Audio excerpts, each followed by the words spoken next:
और ऐसे ही वो कार्य सेंटर भी इन्वॉल्व नहीं हुआ, तो इनको कन्वर्ट करते हैं डायस्टेमर में। और डायस्टेमर की फिजिकल प्रॉपर्टी क्या होगी कि कभी भी रेसिमिक में प्योर एसिड डालोगे, कोई भी प्योर आइसोमर डालोगे, तो रेसिमिक और प्योर से क्या बनेगा हमारा, पहले हमने जो रिजोल्यूशन किया था वो एसिड को रिजोल्व किया था, है ना, उसको अलग किया था। इस बार हम रिजोल्व किसको करेंगे, एल्कोहल। तो जैसे रिग्नार्ड ने अटैक किया था वैसे ये लोन पेयर इस पे अटैक करे, ऐसा नहीं हो सकता। तो ये एक वीक न्यूक्लियोफाइल है और ये एक वीक इलेक्ट्रोफाइल है। ये बताओ ये वीक इलेक्ट्रोफाइल क्यों है? बेसिक में आप यहां जाके उसको रिवर्स नहीं कर पाओगे। यही एसिड होता, अगर मैं एस्टर की जगह पे OR को हटा के एनहाइड्राइड कर दूं, और अगर मैं एनहाइड्राइड की जगह एसिड हैलाइड कर दूं कि C डबल बॉन्ड N का हाइड्रोलिसिस करोगे तो क्या बन जाता है, C डबल बॉन्ड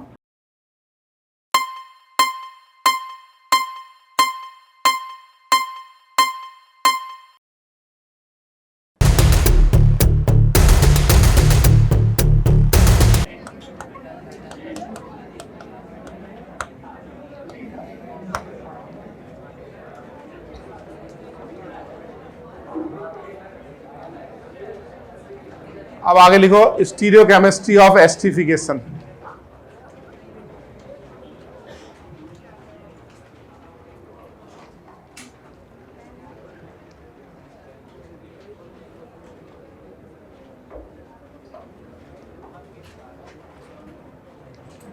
अभी तो अपने एक इंडियन प्रेसिडेंट बनने वाली यूएस की, कमला, क्या नाम उसका, कमला हैरिस, मतलब ऑलमोस्ट फाइनल है प्रेसिडेंट बनने की। और एक और वहाँ में बहुत पावरफुल लेडी है, इंडियन है, क्या नाम उसका यार, तुलसी करके, तुलसी लाबार्ड ऐसा कुछ नाम है उसका, वो भी इंडियन है। अब सोचो एक इंडियन ऑरिजिन का आदमी यूएस का प्रेसिडेंट बन जाए, कितनी बड़ी बात है, समझ रहे हो? दुनिया में इंडियन क्या नहीं कर रहे हैं। चलो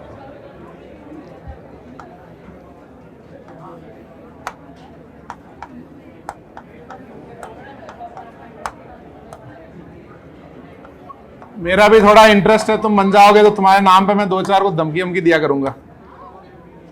मान लो तुम होम मिनिस्टर बन गए तो मैं 2-4 लोगों को धमकी तो दे ही सकता हूँ ना यार। ये मेरा तुम्हारे साथ जाके एक फोटो खिंचवा लेंगे ऐसे, तो घर पे लगा लेंगे बड़ी सी करके कि होम मिनिस्टर के साथ फोटो, या सौरभ बन गया मान लो डिफेंस मिनिस्टर, तो सौरभ के साथ एक फोटो। चलो अब ये बताओ,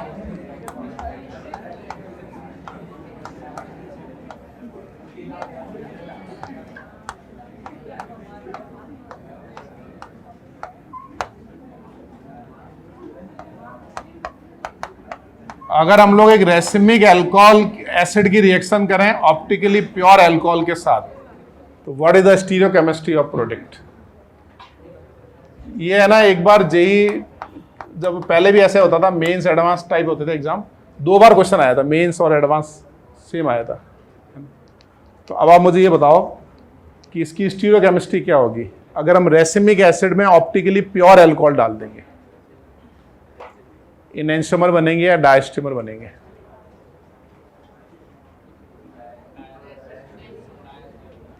मतलब तुम्हारे पास रेसिमिक एसिड का मतलब बताओ क्या है, D है या बताओ तुम्हारे पास L है? दोनों है ना, DL है। ऑप्टिकली प्योर अल्कोहल का मतलब क्या, या तो सिर्फ D है या फिर सिर्फ L है, यही होता है ना प्योरिटी, है ना। अब दूसरी बात आप तुमको पता होना चाहिए रिएक्शन क्या होने वाली है। तो बताओ एसिड और अल्कोहल से क्या रिएक्शन होती है, एस्टर, है ना। तो इससे जो बनने वाला प्रोडक्ट है वो बनेगा हमारा एस्टर और प्लस वाटर बनेगा ना साथ में, ठीक है। तो अब तुम्हारे पास DL है, तो DL मतलब सपोज करो एक कार्य सेंटर ले लेते हैं ना, तो यहां मैंने ले लिया मिथाइल, यहां ले लिया H, यहां ले लिया इथाइल और यहां लिया हमने एसिड, ठीक है। फिर नेक्स्ट क्या लेंगे हम, इथाइल और मिथाइल को इंटरचेंज कर देंगे, ये बन गया आपका, है ना। तो सपोज करो ये D है, तो ये इसकी मिरर इमेज क्या होगी बताओ, L। अब हमें लेना है कि optically pure alcohol. Optically pure मतलब आप कोई भी एक कार्य सेंटर बना लो ना, जैसे मिथाइल ले लिया, इथाइल ले लिया, H, ये अल्कोहल आ गया। अब बताओ क्या रिएक्शन होगी। सपोज करो ये हमारा D है ना, DL कुछ भी मान लो, ये D है। तो सबसे पहले क्या करेंगे बताओ, ये एसिड और ये अल्कोहल का H वाटर निकाल लेंगे हम, है ना, एस्टर बनेगा। तो ये कार्य सेंटर तो रिएक्शन में कहीं इन्वॉल्व नहीं हुआ ना, और ऐसे ही वो कार्य सेंटर भी इन्वॉल्व नहीं हुआ, उसकी इसकी एक वैलेंसी और इसकी एक वैलेंसी के बीच में एस्टर बन गया बस, है ना। तो इससे क्या प्रोडक्ट बना वो हम बना लेते हैं ना। इससे बना H, ये इथाइल मिथाइल है, फिर ये C डबल बॉन्ड O, ये मिथाइल इथाइल और H, ये बन गया। इसमें कोई सिमेट्री वगैरह तो आएगी नहीं ना, इसमें कोई सिमेट्री नहीं, मैं ऐसे कट नहीं कर सकता ना इसको, ये अलग वैलेंसी है ना। यहाँ कट किया तो ऑक्सीजन है, उधर ऑक्सीजन नहीं है, मॉलिक्यूलर प्लेन नहीं बना सकता ऐसे, क्योंकि ये टेट्राहेड्रल कार्बन है, तो कार्य सेंटर से हम प्लेन पास नहीं कर सकते, इसमें कोई सिमेट्री नहीं है ना। अब बताओ दूसरा प्रोडक्ट कौन सा बनेगा। हाँ, अभी जो मैंने बनाया है ये L और D के कॉम्बिनेशन से बनाया, L और D। अब दूसरा कौन सा बनेगा बताओ, D और D के कॉम्बिनेशन से बनाएंगे ना हम लोग। तो D वाले में क्या है हमारे पास, ये H इथाइल, और यहां क्या रहेगा हमारा एस्टर। अब बताओ इन दोनों में बताओ क्या रिलेशन है। हाँ, ये नीचे वाला क्या बना हमारा D एंड D, ये बने हमारे ऊपर बना LD, तो रिलेशन क्या हुआ, डायस्टीरियोमर्स। आपको याद है मैंने आइसोमेरिज्म में एक टर्म बताया था आपको, रिजोल्यूशन। ये रिजोल्यूशन ही कर रहे हैं हम लोग, बस मैंने एग्जांपल ले लिया इस बार कि अगर आप किसी भी रेसिमिक में ऑप्टिकली प्योर एसिड डालोगे ना, तो एक बार डी डी रिएक्ट करके DD बनेगा, एक बार L और D रिएक्ट करके LD बनेगा, तो रिलेशन क्या आएगा, डायस्टीरियोमर्स। पहले क्या करते हैं, इनकी फिजिकल प्रॉपर्टी सेम होती है ना, तो इनको कन्वर्ट करते हैं डायस्ट्रीमर में, और डायस्ट्रीमर की फिजिकल प्रॉपर्टी क्या होगी, अलग। तो अब इनको फिजिकल मीनिंग से अलग कर लेंगे, मान लो बॉइलिंग पॉइंट से अलग कर लिया, फिर से हाइड्रोलिसिस करेंगे, तो अपने को अल्टीमेटली लास्ट में जाके क्या होगा, D अलग मिल जाएगा और L अलग मिलेगा। वो पूरा प्रोसेस रिजोल्यूशन है। तो आप अच्छे से याद रखो हमेशा कि कभी भी रेसिमिक में प्योर एसिड डालोगे, कोई भी प्योर आइसोमर डालोगे, तो रेसिमिक और प्योर से क्या बनेगा हमारा, डायस्टीरियोमर्स। तो पहले लिखो एक बार। तो मैंने स्ट्रक्चर इसलिए बनाया कि आपको थोड़ा क्लियर पता चले कि क्या हो रहा है।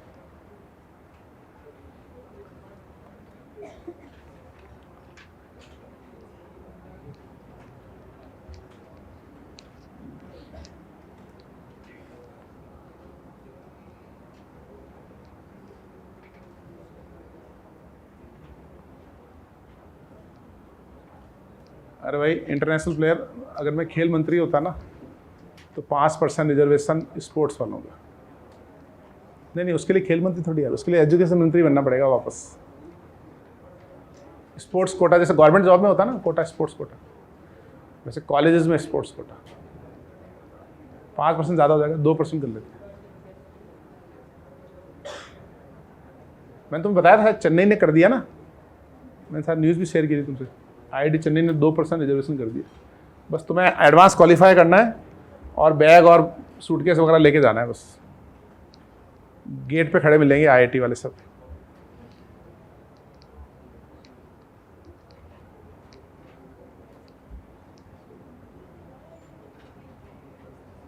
क्या हुआ, तुम्हारे पास भी सर्टिफिकेट है क्या, कोई स्पोर्ट्स सर्टिफिकेट है? स्कूल में खेले होंगे ना कभी, तो सर्टिफिकेट वगैरह नहीं मिला क्या कुछ? क्यों, पुराना चलता भी नहीं है शायद, 2-4 साल पुराना ही होना चाहिए। ऐसा भी नर्सरी में जलेबी रेस में फर्स्ट आए थे, कि नर्सरी की जलेबी रेस में फर्स्ट आया, रिजर्वेशन आ गया हमारा। जलेबी रेस होती है नर्सरी में, सबसे इंपॉर्टेंट रेस ही वही होती है, बच्चे दौड़ के जलेबी खानी होती है। वेल, एक ऐसा बांधते हैं ना, एक डंडा बांधते हैं और जलेबी लटकाते हैं ऐसे, भाई आपको पीछे ऐसे हाथ बांध लेंगे, आपको दौड़ते हुए जाना है, फिर ऐसे जलेबी खानी है ऐसे, जो पहले खाएगा वो फर्स्ट। सभी स्कूलों में होती है यार ये रेस। तो एक 3 लेग रेस होती है, 3 लेग रेस, 2 लोग होते हैं, 2 के पांव बांध लेते हैं, फिर आप तो पहले जाएगा और जीत जाएगा। तुम्हारे स्कूल में स्पोर्ट्स होते नहीं है? हमारे यहाँ जबरदस्त स्पोर्ट्स होते थे, एक हफ्ता 10 दिन स्पोर्ट्स चलते थे। क्या भाई लिख लिया सबने?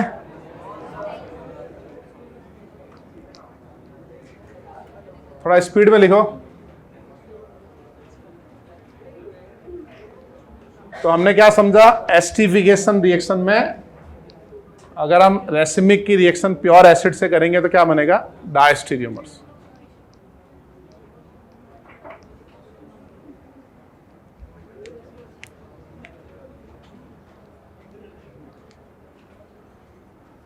अब तो लिख लिया होगा।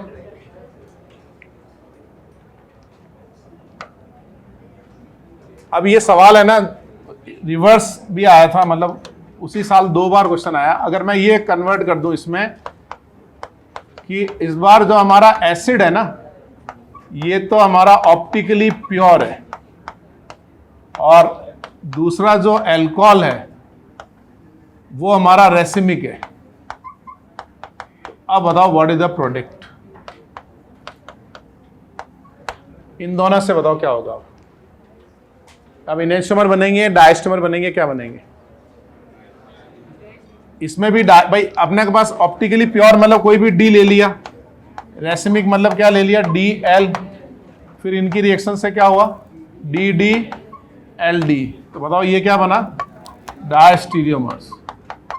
तो इसके पहले वाले एग्जाम्पल में और इस एग्जाम्पल में फर्क क्या है, डिफरेंस क्या है? पहले हमने जो रिजोल्यूशन किया था वो एसिड को रिजोल्व किया था, है ना, उसको अलग किया था। इस बार हम रिजोल्व किसको करेंगे, अल्कोहल को। समझे आप? प्रोडक्ट तो वैसे वही बनेंगे, डायस्टीरियोमर्स। तो इसको लिख लो आप अच्छे से। अब ये आपका पॉइंट टू रिमेंबर है, आप इसको याद रखना कि जब भी रेसिमिक या एसिड की जगह मैं एसिड हैलाइड भी कर सकता हूं, बस ये कार्य सेंटर फिक्स रखना है आपको। Racemic plus pure enantiomer is equal to diastereomers.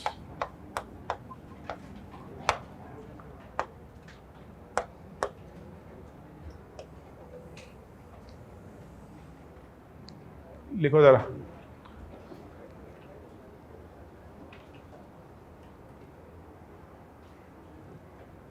सिंघाने जी नजर नहीं आया आज भी, दोस्त भी नहीं दिखा है।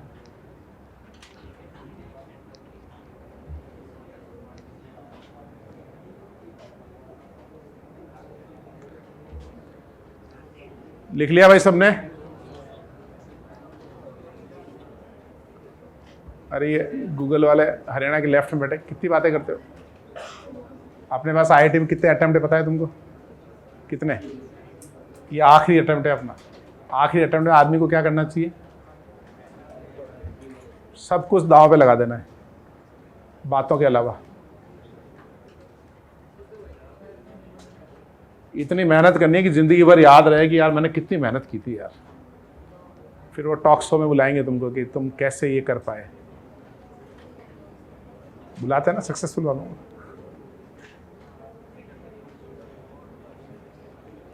क्या भाई लिख लिया सबने? आगे बढ़े। ये पॉइंट टू रिमेंबर भी अच्छे से लिख लिया।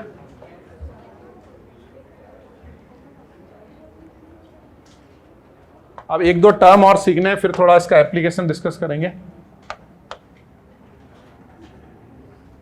एक बात बताओ कि अभी जो मैंने बनाया है ना, ये कौन सा फंक्शनल ग्रुप है बताओ?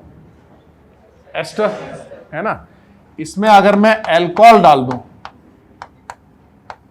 और H प्लस कैटलिस्ट डाल दिया, व्हाट इज द प्रोडक्ट? आप क्या करोगे, इस O का अटैक करोगे, ऐसे नहीं करोगे ना एस्टर में। ये वाला बॉन्ड हम ब्रेक, ये लिविंग ग्रुप बना देंगे इसमें ना। तो इससे जो बनने वाला प्रोडक्ट है वो क्या बना हमारे पास, R1 COR1 plus leaving group कौन बना, RO माइनस, उसने ये H ले लिया तो क्या बना, ROH। तो हमारा रिएक्टेंट जो है वो क्या है बताओ, एस्टर। और वापस ये जो प्रोडक्ट बन रहा है बताओ ये क्या है, एस्टर। तो जो एक एस्टर को दूसरे एस्टर में कन्वर्ट करते हैं ना, तो एक प्रोसेस है जिसको बोलते हैं ट्रांस एस्टरिफिकेशन। ट्रांस एस्टरिफिकेशन का मतलब conversion of one ester into another ester. अब ये रिएक्शन भी इक्विलिब्रियम पे है ना, उधर भी तो एस्टर और अल्कोहल बन रहा है, ये भी तो बैकवर्ड हो सकता है, ऐसे अटैक किया और ऐसे नहीं होके ये निकल गया। तो बस अपन कंसंट्रेशन के अकॉर्डिंग इक्विलिब्रियम को शिफ्ट कर देंगे, है ना। तो आपको कई बार ऐसे लिखा मिलेगा कि एस्टर रिएक्ट विद अल्कोहल और अल्कोहल के नीचे लिख दिया 7 मोल, यानी इसकी कंसंट्रेशन बढ़ा दी ना उन्होंने। इसका मतलब what is the direction of equilibrium, forward हो जाएगा। समझे आप? तो बस ये याद रखो, ट्रांस एस्टिफिकेशन डेफिनेशन लिखो उसकी। ट्रांस एस्टिफिकेशन मीन्स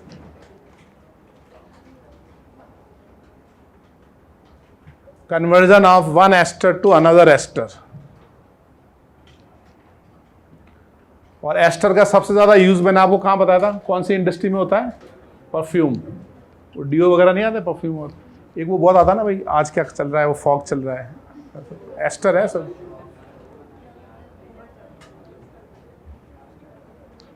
परफ्यूम, इत्र, इत्र इंडस्ट्री।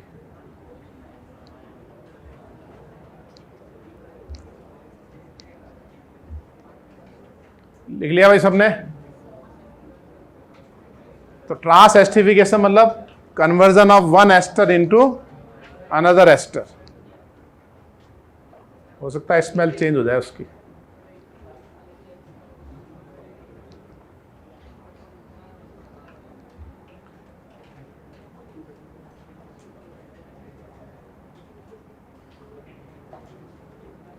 मिटा दे भाई।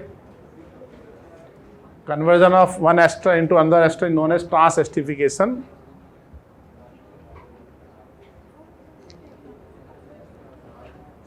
Mechanism is SNA reaction. Ditto same mechanism. 5 step protonation हो गया अटैक।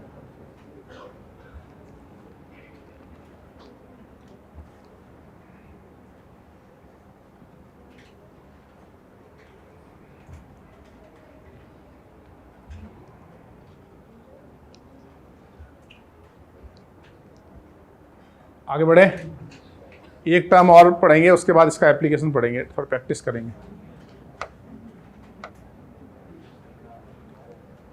एक टर्म और लिखो, इसको बोलते हैं सपोनिफिकेशन।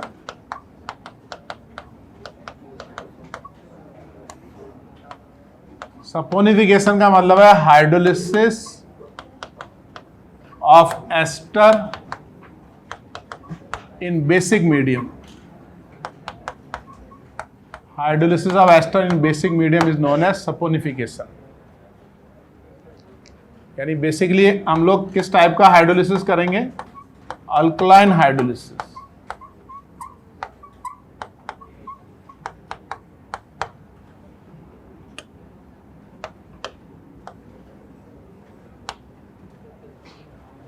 देखो अब hydrolysis of ester in basic medium is known as saponification. अगर मैं आपको एक एस्टर दे दूं और डाइल्यूट बेस दे दूं, अब तक तो हम लोग क्या यूज कर रहे थे? Dilute acid. बताओ तुम क्या रिएक्शन करोगे? पहले इस OH का अटैक है ना, एस्टर मतलब ऐसे नहीं करो आप, अपने सिलेबस में तो ना, अटैक होके OR निकल गया। तो इससे क्या क्या बना बताओ? इससे बना carboxylic acid plus leaving group कौन बना? RO minus. अब बताओ नेक्स्ट स्टेप क्या होगा? RO माइनस बेस है और एसिड का हाइड्रोजन एसिडिक है, तो कौन सी रिएक्शन होगी बताओ? Acid base. इससे ये बना सॉल्ट, साथ में बना ये अल्कोहल। ठीक है, अब ये रिएक्शन है ना इरिवर्सिबल है, यानी ये बैकवर्ड नहीं होती है, यानी ये प्रोसेस इरिवर्सिबल है।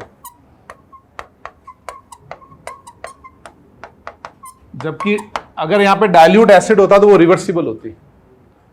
तो आप मैकेनिज्म लिखो और बताओ कि ये इरिवर्सिबल क्यों है, ये बैकवर्ड रिएक्शन क्यों नहीं हो रही है।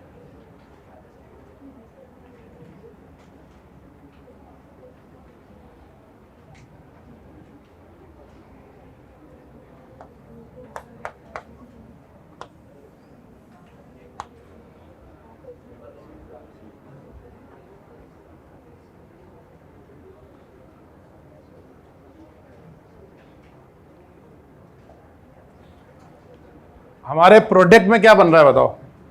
प्रोडक्ट में अल्कोहल बन रहा है। अल्कोहल जो बन रहा है वो एक न्यूक्लियोफाइल है ना, और दूसरा क्या बन रहा है? एक कार्बोऑक्सिलेट आयन, ऑक्सीजन पे नेगेटिव, ये भी एक न्यूक्लियोफाइल है। तो दो न्यूक्लियोफाइल आपस में इजीली रिएक्ट नहीं करेंगे। अब अपना एक डाउट ये हो सकता है कि चलो O माइनस न्यूक्लियोफाइल है, लेकिन यहाँ कार्बन पे तो डेल्टा प्लस है ना, ये भी तो इलेक्ट्रोफाइल है। तो जैसे रिग्नार्ड ने अटैक किया था वैसे ये लोन पेयर इस पे अटैक करे, ऐसा नहीं हो सकता। ये अटैक क्यों नहीं हो सकता? क्योंकि हमारा एल्कोहल जो है सिर्फ न्यूक्लियोफाइल नहीं है, ये एक वीक न्यूक्लियोफाइल है। वीक क्यों है? क्योंकि न्यूट्रल है। रिग्नार्ड तो स्ट्रॉन्ग न्यूक्लियोफाइल है ना, कार्बन पे नेगेटिव था उस पर, तो रिग्नार्ड तो सब जगह अटैक करता है। तो ये एक वीक न्यूक्लियोफाइल है और ये एक वीक इलेक्ट्रोफाइल है। ये बताओ ये वीक इलेक्ट्रोफाइल क्यों है? क्योंकि इसका जो डेल्टा प्लस है वो O माइनस के प्लस आई और प्लस एम से स्टेबलाइज हो रहा है। तो इसका इलेक्ट्रोफिलिक नेचर बताओ बढ़ रहा है कम हो रहा है? कम हो रहा है ना। तो ये एक वीक इलेक्ट्रोफाइल है कार्बन, और ये एक वीक न्यूक्लियोफाइल है, ये रिएक्ट नहीं कर सकता। तो हम एसिडिक मीडियम में कैसे रिएक्ट करते हैं? जब मीडियम एसिडिक होता है तो क्या होता है, देखो पहले हम प्रोटोनेट करते हैं। तो जब हम प्रोटोनेशन करते हैं तो इस कार्बन का इलेक्ट्रोफिलिक नेचर बढ़ जाता है, क्योंकि पॉजिटिव चार्ज आ गया ना इस पर, ये पाई बॉन्ड शिफ्ट करोगे तो पॉजिटिव चार्ज आ गया। अब हमारा जो अल्कोहल है ना वो एक वीक न्यूक्लियोफाइल है, वो भी अटैक कर सकता है क्योंकि ये इसका इलेक्ट्रोफिलिक नेचर बढ़ गया है। इसीलिए हम जो एसिडिक मीडियम में करते हैं, बेसिक में आप यहां जाके उसको रिवर्स नहीं कर पाओगे। यही एसिड होता तो ये OH होता, कैटलिस्ट प्रोटोनेट करता, ये बनता, रिएक्शन बैकवर्ड हो जाती। समझे आप? यानी कुल मिला के दोनों वीक हैं, वो रिएक्ट नहीं करेंगे। तो लिखो इसको,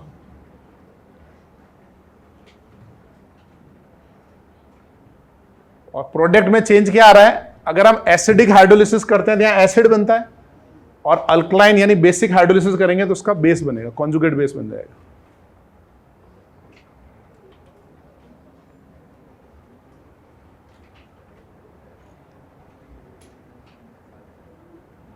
ये बात समझ में आई? इरिवर्सिबल क्यों है?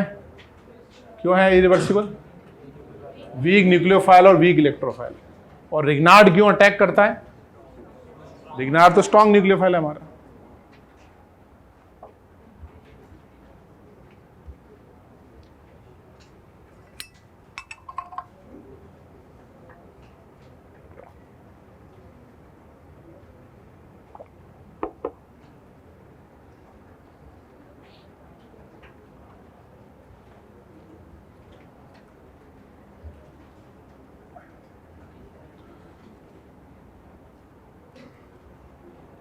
लिख लिया सबने?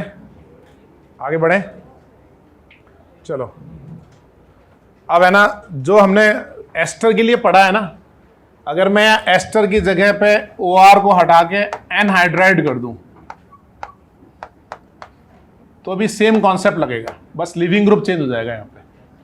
और अगर मैं एनहाइड्राइड की जगह एसिड हैलाइड कर दूं तो भी सेम कॉन्सेप्ट लगेगा, लिविंग ग्रुप चेंज हो जाएगा।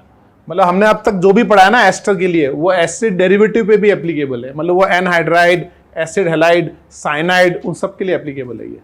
तो अब एक टेबल बनाओ, मतलब अपन ये सीखेंगे concept of ester is applicable on acid derivatives.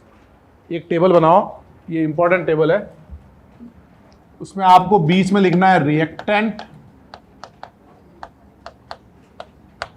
Left में लिखना है आपको एसिडिक हाइड्रोलिसिस।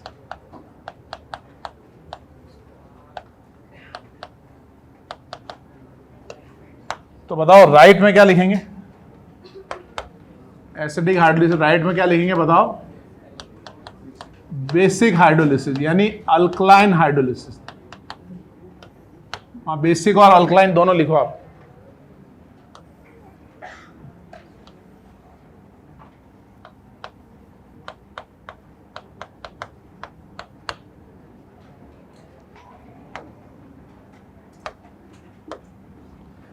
अब जैसे मैंने आपको ये एस्टर बना दिया,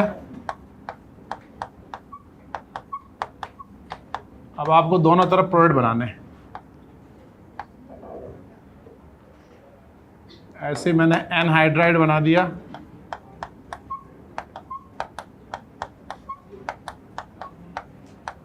दोनों तरफ प्रोडक्ट बनाने हैं आपको।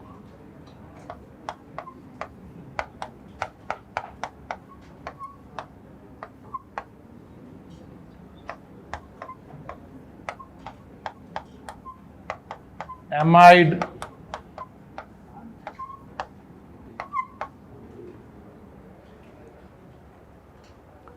बनाओ इनको एसिडिक हाइड्रोलिसिस प्रोडक्ट और बेसिक हाइड्रोलिसिस।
हो गया भाई?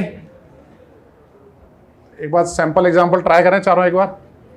पहले आप अपने हिसाब से आंसर बना लो। पहले का क्या आएगा बताओ? इसका हाइड्रोलिसिस करेंगे ना हम लोग, तो यहाँ OH और H वाटर ऐड कर लो बस।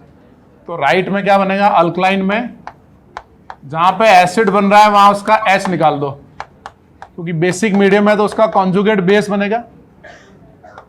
समझे आप? और ये अगर अपन एसिडिक हाइड्रोलिसिस करेंगे तो ये क्या बनेगा बताओ? Carboxylic acid plus ethanol. बस जहां जहां एसिड बन रहा है बेसिक में H निकाल दो। अल्कोहल तो स्टेबल है, बेसिक में अल्कोहल का H नहीं निकलेगा। H किसका निकालना है आपको? एसिड का। सेकंड का प्रोडक्ट समझ में आया? क्या बनेगा बताओ? बस इसको अपन हाइड्रोलिसिस करेंगे, कार्बन पे OH और ऑक्सीजन पे H, तो ये बनेगा ट्वाइस ऑफ कार्बोक्सिलेट। और इधर एसिड में क्या बनेगा? Twice of carboxylic. और साइनाइड में अगर बेसिक हुआ तो भी इस कार्बन पे अटैक हो सकता है, वाटर होगा, एसिडिक होगा तो प्रोटोनेशन होकर अटैक होगा। तो क्या बनेगा इस तरफ? एसिड प्लस एमोनिया, एसिड नहीं सॉरी, सॉल्ट ऑफ एसिड बनेगा ना भाई। और इस तरफ क्या बनेगा?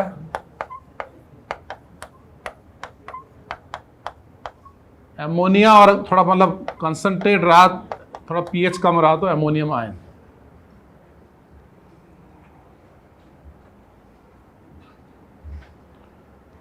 सबके मैकेनिज्म एक ही जैसे हैं, ऐसे नहीं। चाहे एस्टर ले लो, एनहाइड्राइड ले लो, एमाइड ले लो, बस वाटर अटैक करेगा और ये लिविंग ग्रुप बन के निकल जाएगा। ऐसे ही अगर मैं एसिडिक हाइड्रोलिसिस करूंगा, इसका बनाओ कार्बोक्सिलिक एसिड, एमीन को प्रोटोनेट कर दो, और बेसिक हाइड्रोलिसिस करेंगे, एमीन एमीन ही रहेगा।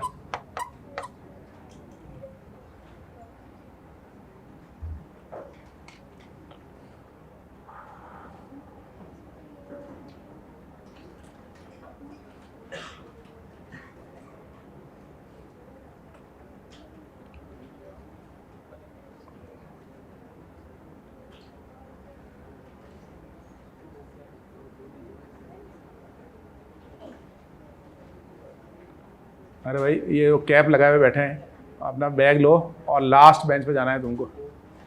जल्दी से बैग उठाओ। तुम्हारा दोस्त हंस रहा है, कल्पित तो तुम बराबर के हो वैसे तो, लेकिन बेनिफिट ऑफ डाउट है, वो कंधा आ रहा है उसके बीच में। लास्ट बेंच, सेकंड लास्ट पे बैठ गए। पीछे वाली बेंच देखो, साफ सफाई करो, बैठो। चलो बना लिया ये। तो तुमको डिफरेंस समझ में आ रहा है ना? बेसिक में क्या है? बेसिक में एक तो एसिड का H निकल रहा है, और उधर एसिड में जहां एमीन्स बन रहा है उसको H+ लेके एमोनियम आयन बना दो। आगे बढ़े, इसकी प्रैक्टिस करनी है आपको थोड़ी है।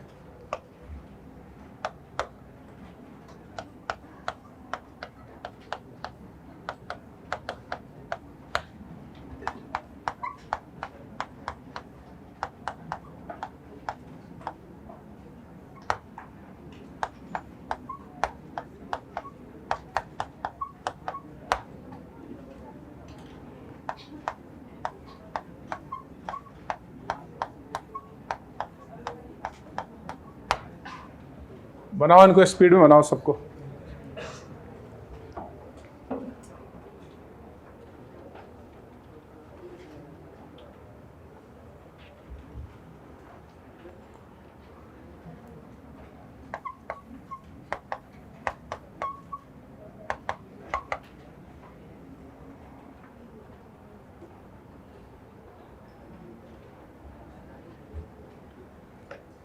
क्या हुआ, याद आ रही है तुमको उसकी? पीछे वाले की याद आ रही है? काफ़ी अच्छा लग रहा होगा तुमको, अकेला बैठा है, मैं जाऊंगा। स्पीड में बनाओ जल्दी जल्दी। वाटर ही वाटर है, बस एक में डाइल्यूट एसिड और एक में डाइल्यूट बेस है।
बेंच में उस तरफ से ले जाओ, कॉर्नर पे एकदम, और आगे बढ़ो उधर, उस बेंच में चली जाओ। अभी वो भी तो आएगी, बीच वाली बीच में आएगी। तुम उधर किसको, तुम नहीं, तुम नहीं, गर्ल्स को बोल रहा हूँ मैं। हाँ, अब जो बीच में बैठा तुम बीच में आ जाओ।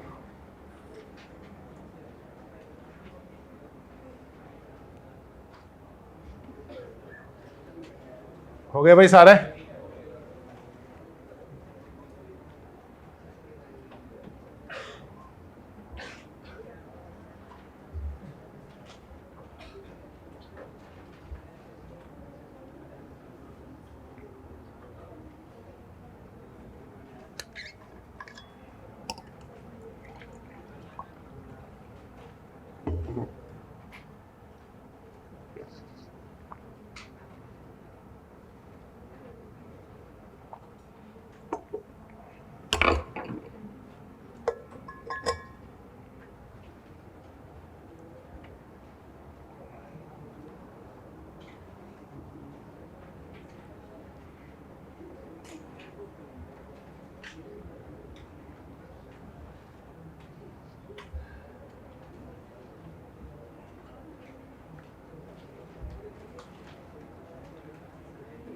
क्या रहेगा भाई?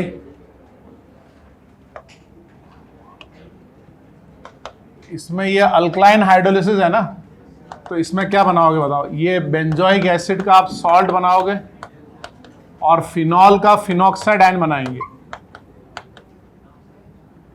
फिनॉल जो है ना वो तो अनस्टेबल है बेसिक मीडियम में। फिनॉल जो होता है, फिनॉल की NaOH से क्या रिएक्शन होगी बताओ? एसिड बेस होके वाटर बनेगा ना। तो बताओ फिनॉल स्ट्रॉन्ग एसिड है या वाटर स्ट्रॉन्ग एसिड है? फिनॉल स्ट्रॉन्ग होता है ना हमारे। फिनॉल का पीके होता है 10 और वाटर का कितना होता है? 15.7, 15.7 है ना। ठीक है, ये रिएक्शन तो आराम से हो जाएगी। वो तो हमारा अल्कोहल स्टेबल होता है NaOH में, फिनॉल थोड़ी स्टेबल है। समझे आप? अपन आगे रिएक्शन करेंगे फिनॉल की। फिनॉल तो बेसिक में फिनॉक्साइड आयन बदल जाएगा। तो अगर आपने फिनॉल इधर बना लिया है तो आगे एरो बना के फिनॉक्साइड आयन करो। PHO- जो बना है, in basic medium phenol convert into phenoxide ion. और अगर हम एसिडिक मीडियम में जाएंगे तो वहां तो कोई दिक्कत नहीं है। यहां बनेगा एसिड और यहां क्या बनेगा? फिनॉल। ऐसे इस एमाइड का हाइड्रोलिसिस करो, एसिडिक मीडियम में क्या बनेगा बताओ? एसिड, और जो एमीन बन रहा है वो आयंस में कन्वर्ट हो जाएगा ना। और उस तरफ क्या बनेगा?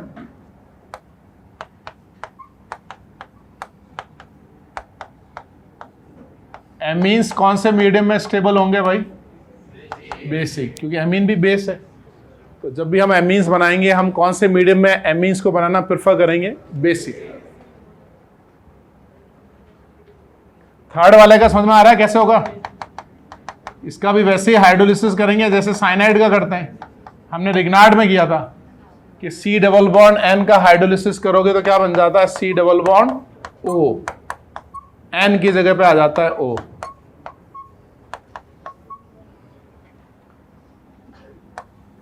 एसिडिक मीडियम में या H+ लगेगा, वाटर का अटैक। बेसिक में डायरेक्ट OH का अटैक।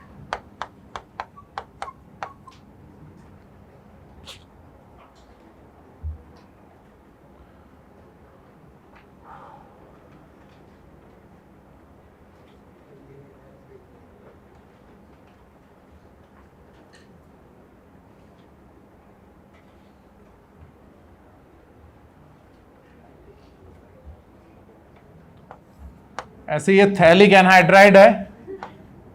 थैलिक एनहाइड्राइड का बेसिक मीडियम में क्या बनेगा? सॉल्ट। हाइड्रोलिसिस में बस ये अच्छा आपको वाटर लगाना है उस पर, जितने वाटर कंज्यूम हो जाए ऐड करते जाओ।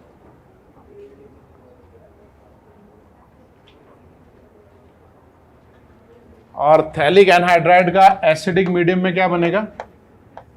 Phthalic acid. इसका कॉमन नेम याद है ना, ये थैलिक एसिड और ये थैलिक एनहाइड्राइड।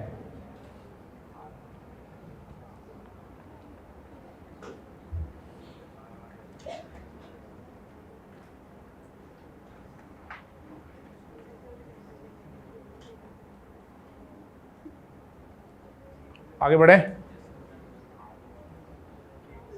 नीचे ये लिख लिया आपने, in basic medium phenol convert into phenoxide ion.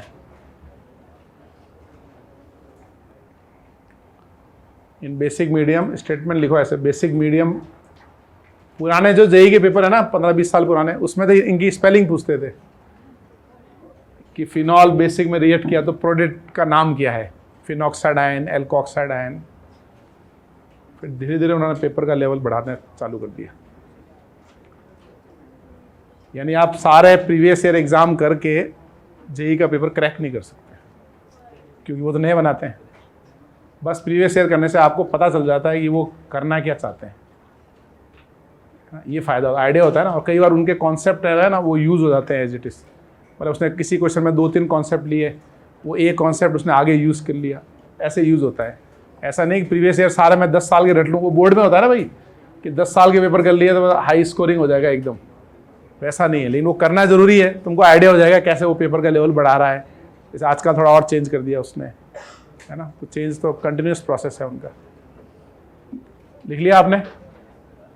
तो अपने को सब्जेक्ट सीखना है, चेंज कोई भी आए कोई फर्क नहीं पड़ता है। कौन सा रह गया?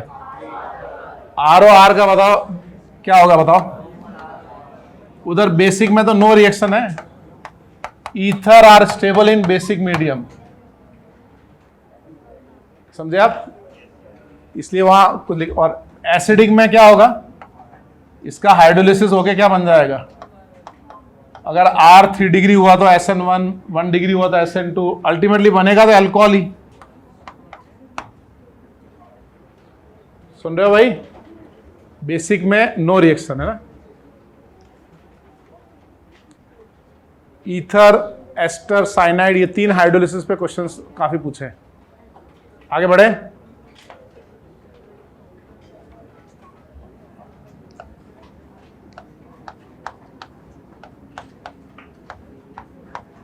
ये है हमारा सक्सिनामाइड।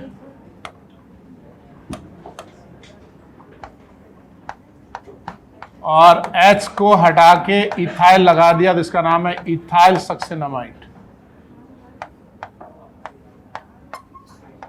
और थैलिक एनहाइड्राइड का O हटा के N लगाया, इसका नाम हो गया थैलामाइड। और थैलामाइड में N को हटा के H लगाया तो बताओ अब नाम क्या हुआ इसका? अगर बीच वाले का नाम थैलामाइड है तो बताओ नीचे वाले का इसका नाम क्या है? बोलो।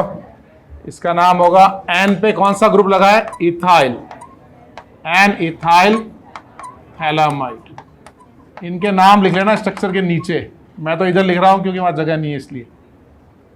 ऐसे इसका नाम क्या है बताओ? सक्सिनामाइड। आपको सक्सिनिक एसिड याद है? Vicinal acid. तो सक्सिनिक एसिड से वाटर निकालते हैं, यहाँ पे O होता है तो उसका नाम है सक्सिनिक एनहाइड्राइड। और O की जगह N आ जाएगा तो नाम क्या होगा? सक्सिनामाइड। ऐसे ही अभी थोड़ी देर पहले यहाँ पे O था तो नाम था थैलिक एनहाइड्राइड, N आ गया तो थैलामाइड। अब इसका नाम बता सकते हो? इसका नाम हो जाएगा N ethyl phthalimide. Oh sorry, यहाँ थैलामाइड तो नीचे वाला है ना, एन इथाइल सक्सिनामाइड।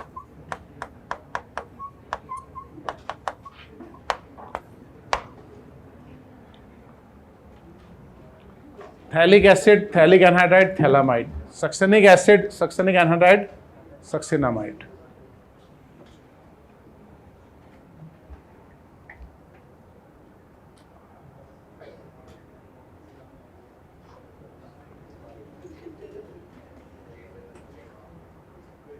कौन किससे बात कर रहा था? तो वो इससे, तुम उससे,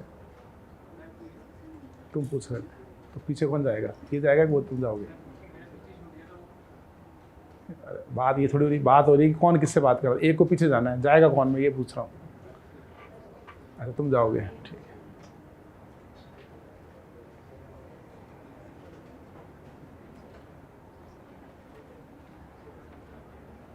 बाकी लोग बनाओ जरा। क्लास के बाहर क्या एक को पनिशमेंट मिलता है ना, बड़ा बुरा लगता है यार। आने जाने सब लोग देखते रहते हैं, 2-4 खड़े होते हैं ना, ठीक लगता है कि मैं अकेला नहीं हूँ।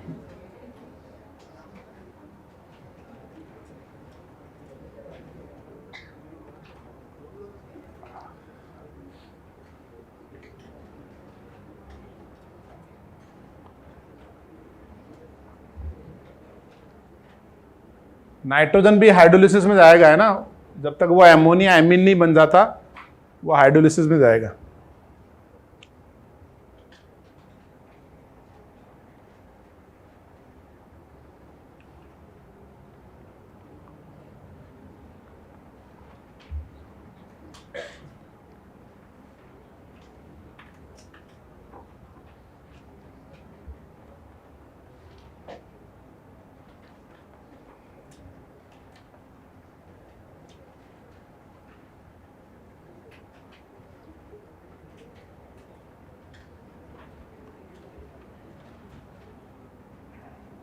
जैसे एक सक्सेनामाइड का एग्जांपल करते हैं पहले ना। इसका अगर आप हाइड्रोलिसिस करोगे ना, तो पहले यहाँ पे इसका आप CO पे OH और नाइट्रोजन पे H, ये बनेगा। फिर ये इधर एमाइड बन गया, फिर एमाइड का फिर से हाइड्रोलिसिस होगा ना, तो OH और ये बन गया H, है ना। तो इससे अगर हम बेसिक हाइड्रोलिसिस कर रहे हैं तो बताओ क्या बनेगा? CO2 माइनस CO2 माइनस, और ये जो एमोनिया नाइट्रोजन है वो किस फॉर्म में लिबरेट हो गया? एमोनिया। समझे आप? तो जैसे हम एस्टर का हाइड्रोलिसिस करते हैं वैसे हम एमाइड का भी करेंगे, सक्सेनामाइड का भी करेंगे। और यही अगर हम इसको एसिडिक हाइड्रोलिसिस करेंगे तो क्या चेंज आएगा? क्या चेंज आएगा बताओ? यहां क्या बनेगा? Carboxylic acid, carboxylic acid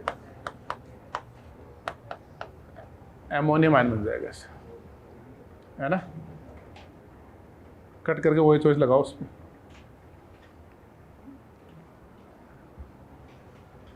ester हो, एनहाइड्राइड हो, एमाइड हो, साइनाइड हो,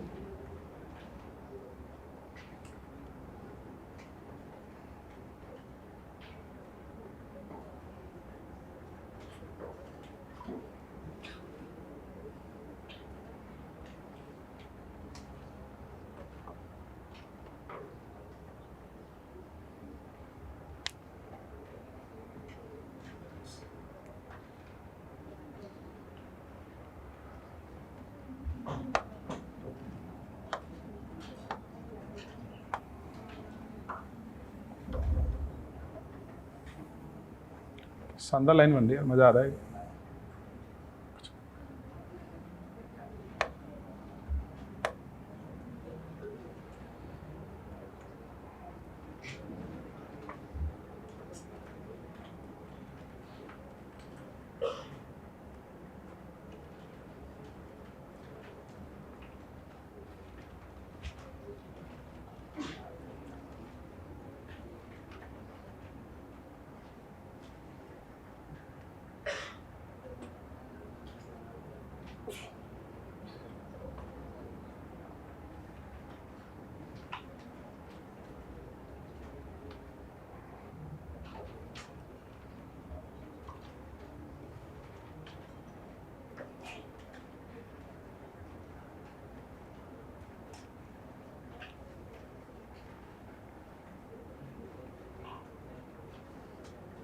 हो गए भाई सारे?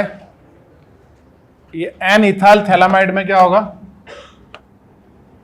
बस आप हाइड्रोलिसिस करके OHH OHH इस तरफ आप बना लो सॉल्ट ऑफ सक्सेनिक एसिड, और प्लस बना लेंगे कितने डिग्री का एमीन? 1 डिग्री। और इधर लेफ्ट हैंड साइड में क्या होगा बताओ? सक्सेनिक एसिड और एसिडिक मीडियम में इसको आपने प्रोटोनेट कर दिया होगा ना। ऐसे ये कौन है हमारा, थैलामाइड।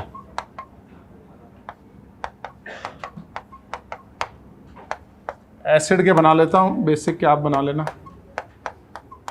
CO2H प्लस NH4 है ना। ऐसे इस तरफ इसका हाइड्रोलिसिस करेंगे तो कितने डिग्री का एमीन बनेगा, OH बनेगा ना। एक तो बनेगा हमारा सक्सिनिक एसिड और दूसरा क्या बनेगा बताओ, EtNH3 प्लस है ना। और इस तरफ सॉल्ट और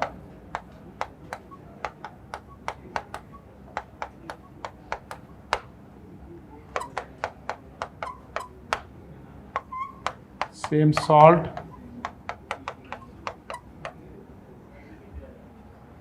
ठीक है ना, सही बनाया ना। अब आगे लिखो,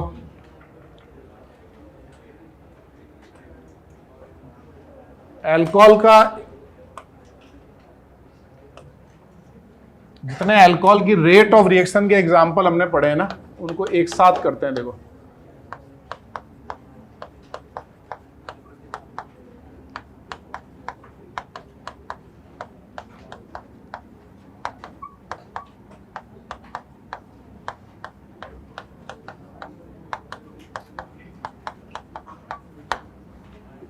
ये बताओ, ये एक 1 डिग्री अल्कोहल है, ये 2 डिग्री है और ये 3 डिग्री है ना।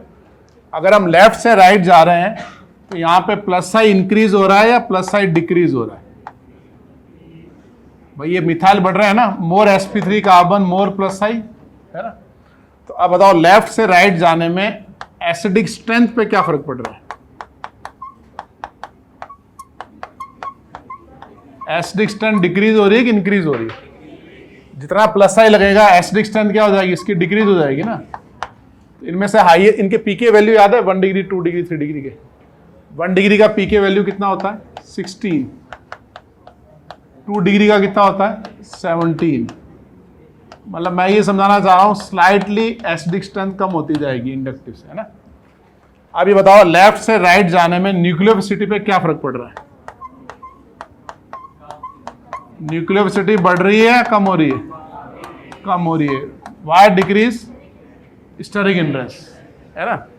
अब मुझे बताओ लेफ्ट से राइट जाने में रेट ऑफ एस्टिफिकेशन पे क्या फर्क पड़ रहा है?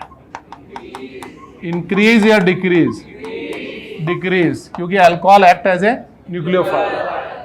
ऐसे बताओ लेफ्ट से राइट जाने में rate of reaction toward concentrate H2SO4।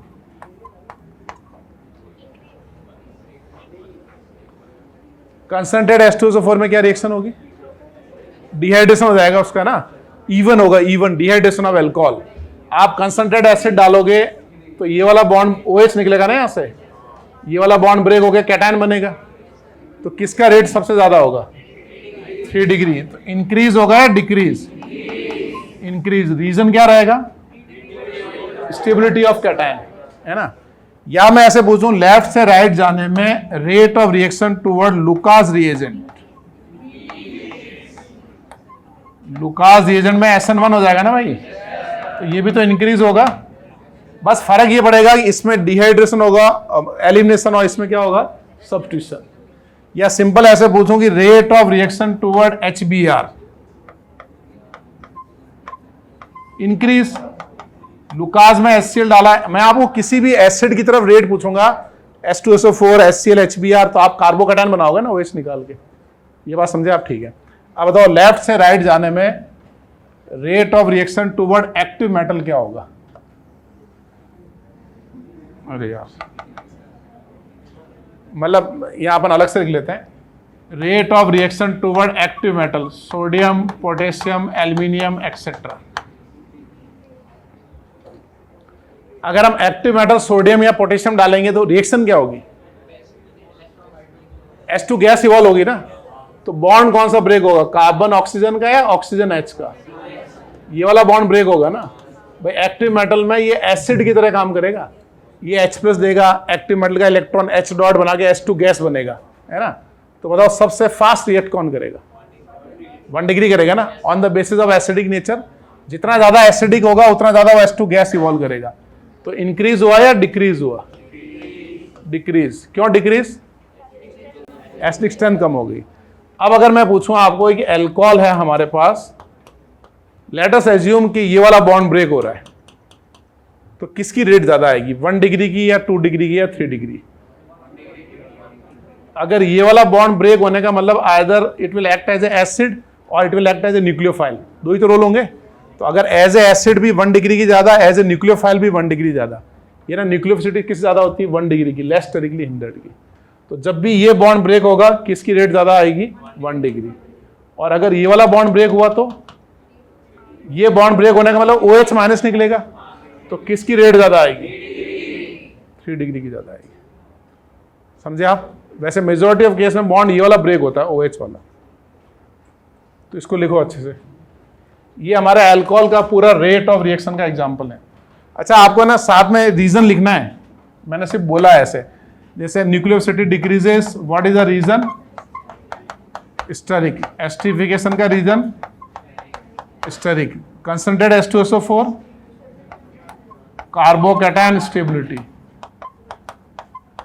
Lucas SN1, यानी कौन सा मैकेनिज्म? स्टेबिलिटी किसकी देखी?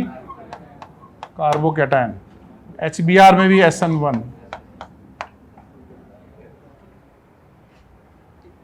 इसको बढ़िया से बना के लिखो, rate of reaction of alcohol toward different reagents.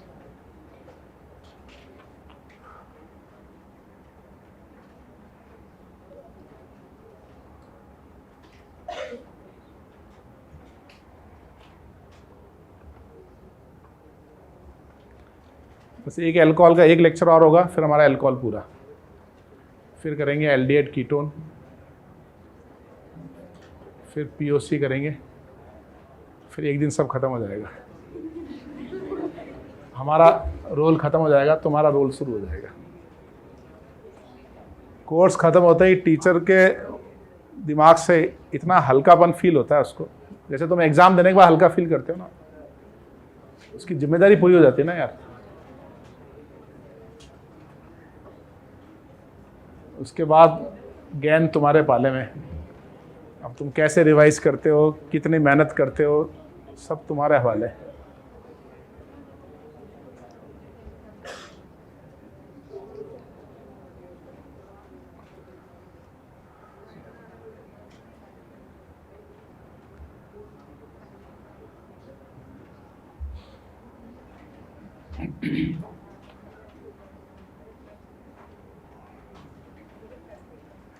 अरे ये थर्ड बेंच पे जो चश्मे वाला, नाम क्या तुम्हारा?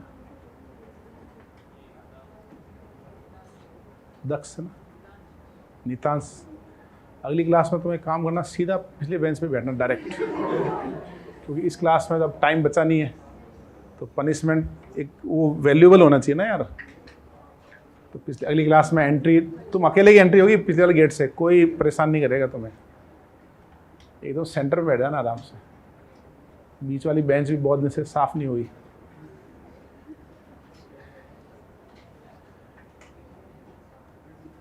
आगे बढ़े भाई, सबके प्रॉपर रीजन लिख रहे हो ना?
यार ये धीरे धीरे सोशल मीडिया तो ख़त्म हो जाएगा यार।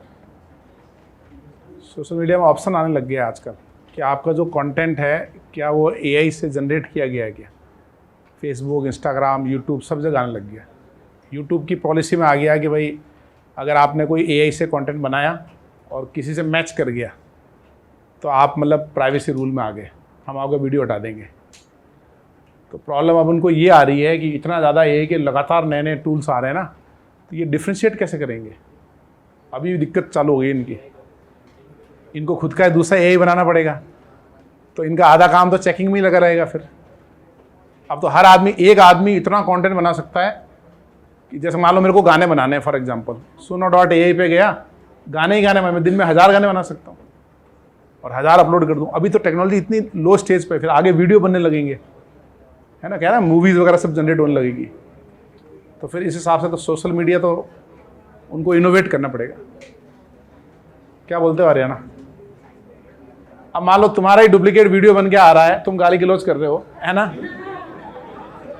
फॉर एग्जाम्पल तुम्हारे पे केस हो गया, है ना, मतलब इमेजनरी है, तुम्हारा कोई डुप्लीकेट है, तो तुमको प्रूव करना पड़ेगा जाके भाई मैं था ही नहीं, और वो इतना रियल बन रहा है कि वो पता ही नहीं, मतलब रियल वाला ज़्यादा सही लग रहा है, तुम एक्सप्लेन कर रहे हो डुप्लीकेट लग रहा है।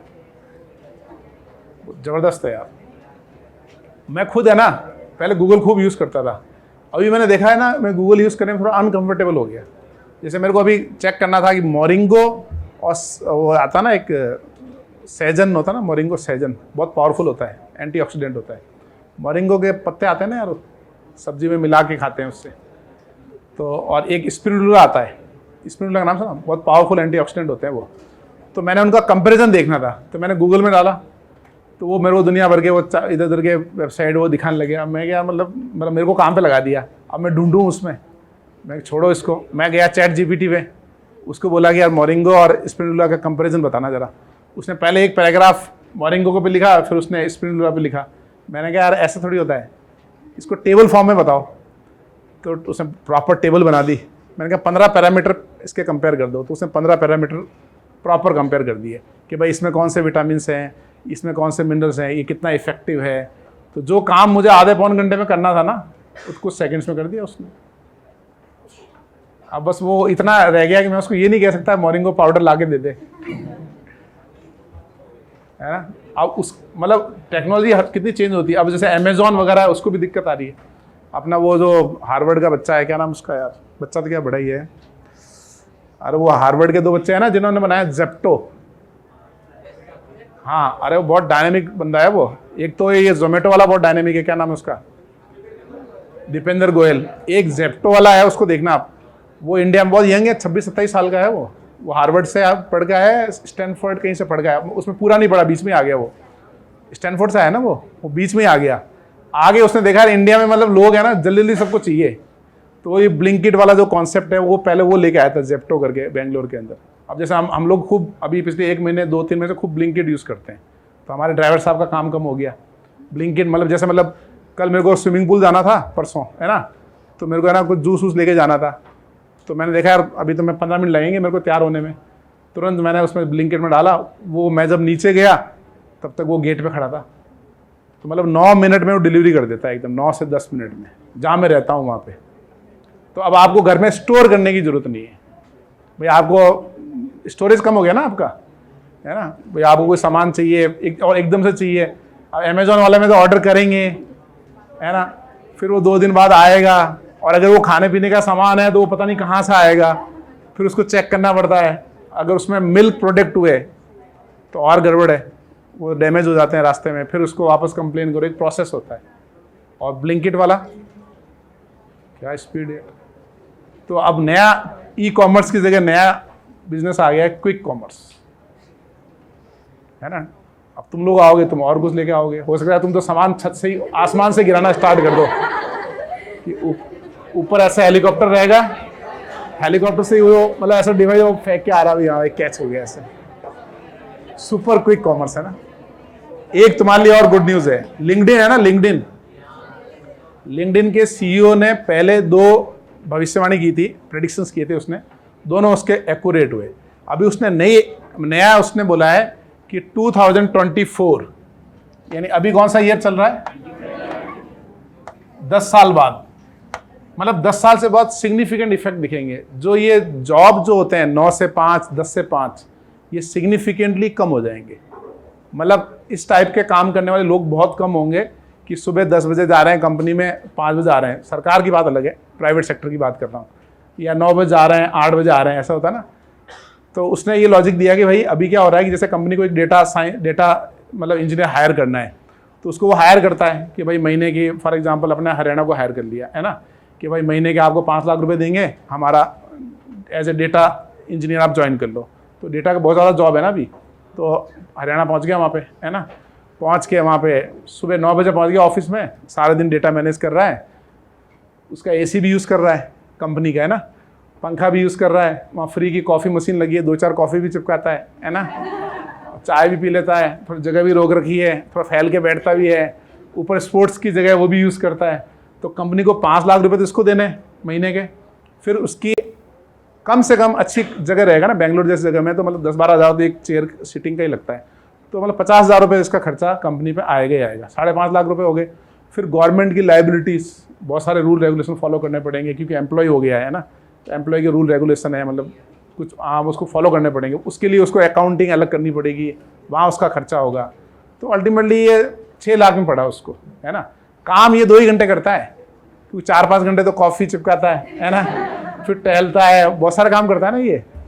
तो फिर अब कंपनी क्या बोल रही है कि आओ चलो अपन नेगोशिएट कर लेते हैं कि मैं तुम्हें 3 लाख रुपए दूंगा, है ना, मेरा ये काम है, तुमको जहाँ से करना है तुम वहाँ से करो।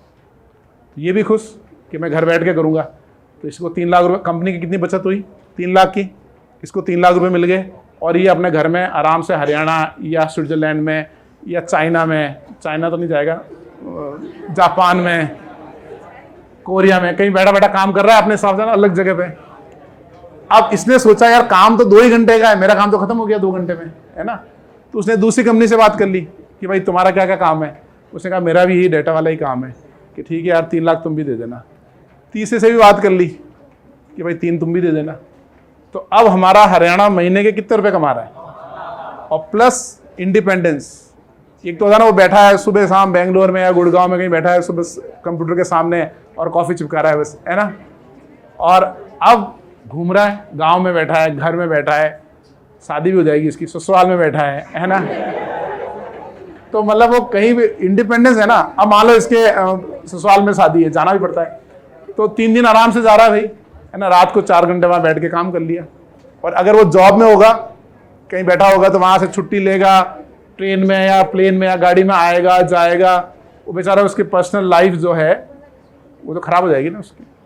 तो उसने प्रेडिक्शन किया कि जितने भी स्किल्ड जॉब हैं वो इस ईयर के बाद ड्रेस्टिकली कम हो जाएंगे। कंपनी भी नहीं चाहेगी और जो जॉब लेने वाला बंदा है वो भी नहीं चाहेगा। तो दोनों के लिए विन विन सिचुएशन होगी, कॉन्ट्रैक्ट बेस पे काम होगा। तो तुम्हारे लिए खुशखबरी है यार, है ना। इसी बात पे डीपी निकालो। तो नेट हरियाणा ने कितने रुपए एक्स्ट्रा कमाए? नहीं, अच्छा हरियाणा को एक और फायदा है, वो 5 लाख जब कमा रहा था वो बेंगलोर में रह रहा था, बहुत महंगा है वो तो 30-35 हज़ार रुपए में कहीं फ्लैट में कहीं किसी दोस्त के साथ रहेगा, अगर शादी नहीं हुई होगी तो, है ना। और 10-15 हज़ार खाने पीने का भी होगा, आने जाने का भी होगा। तो तुम्हारा तो महीने का 1 लाख रुपया खर्च हो ही रहा था, वो भी बच गया। घर में मम्मी खाना बना देगी, घर अपना फ्री का, बिजली फ्री की क्या मतलब नॉमिनल, समझ गए तुम।